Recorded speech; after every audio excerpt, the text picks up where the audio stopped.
జిల్ జిల్ జిల్ జిల్లని మోగింది ఏటి నీళ్ళల్లో తడిసేటి ప్రాయం.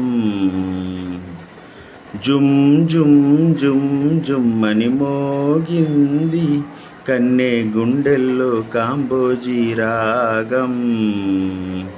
ఇలా పాటలు పాడుకుంటూ ఏటి ప్రవాహంలో ఈత కొడదామని వెళ్ళిన 6 యువతులు చక్కగా శవాలై తిరిగి వచ్చారు. ఎందుకంటే వాళ్ళు ఏటి ప్రవాహానికి వెళ్ళాల, యమునా నదిలో స్నానం చేయడానికి వెళ్ళారు. అసలు వాళ్ళ ప్రాణాలు ఎందుకు పోయినాయి అనేది తెలుసుకుందాం. ఉత్తరప్రదేశ్లోని ఆగ్రా సమీపంలో గల నగ్నావ్ స్వామి అనే ఊరిలో 6 టీనేజ్ యువతులు రీల్స్ చేస్తూ ఫాలోవర్స్ని పెంచుకుంటూ ఆ రీల్స్ పిచ్చికి బాగా అలవాటు పడిపోయారు. అందులో తప్పు లేదు, రీల్స్ అందరూ చేస్తారు, ఎవరిష్టం వారిది.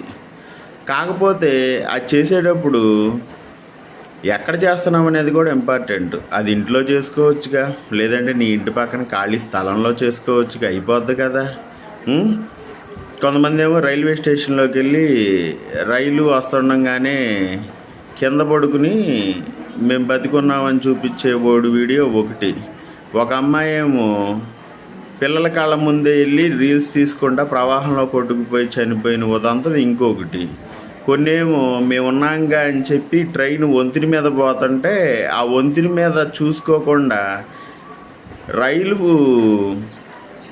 కిటికీ దగ్గర నుంచో లేదంటే డోర్ దగ్గర నుంచుని ఏలాడుతూ ఉన్న వీడియోలు కొన్ని. ఇలా చాలామంది ప్రాణాలు కోల్పోతున్నారు ఈ రీల్స్ పిచ్ వల్ల. ఇప్పుడు ఇదే తరహాలో వీళ్ళ గ్రామానికి యమునా నది 80 మీటర్ల దూరంలోనే ఉంటుంది, 800 మీటర్ల దూరంలో ఉంటుంది. అందుకని చెప్పి రీల్స్ తీయటానికని వెళ్ళారు. వెళ్తే ఒడ్డును తీసుకోవచ్చుగా, ఒడ్డున అయిపోయింది. కొంచెం తడిసేటట్టుగా కొంచెం లోతుకెళ్ళారు, అయిపోయింది. ఇక అక్కడతో ఆగొచ్చుగా, ఎటు లోతు లేదనుకున్నారో ఏమో తెలియదు కానీ అండర్ ఎస్టిమేట్ చేసి లోతుకెళ్ళిపోయారు. అలలు వచ్చినాయి, వాళ్ళ ప్రాణాలు పట్టుకుపోయినాయి. వాళ్ళ అమ్మా నాన్న లబోదీబోమని ఏడ్చారు. విషయం ఏంటంటే ఆ రీల్స్ వల్ల మీకు రూపాయి రాదు, ప్రయోజనం లేదు. ఫేస్బుక్ ఇన్స్టాలో రీల్స్ ఏదో సరదాగా మనం చేసుకునే తప్ప దానివల్ల రూపాయి ప్రయోజనం ఉండదు. యూట్యూబ్లో చేసినా ఏటిలో చేసినా డబ్బు రాదని తెలిసి సరే మీరు ఫేమ్ కోసం చేశారా అంటే సరే ఫేమ్ కోసం చేశారు, గుర్తింపు కోసం చేశారు అనుకుందాం. రైలు పట్టాల మీద చేయటం లేదంటే లోతైన దాంట్లోకి దిగటం ఎందుకమ్మా? చూడండి మీ ప్రాణాలు ఎలా పోయినాయో. పిచ్చ పిచ్చగా రీల్స్ కోసం ఎందుకమ్మా?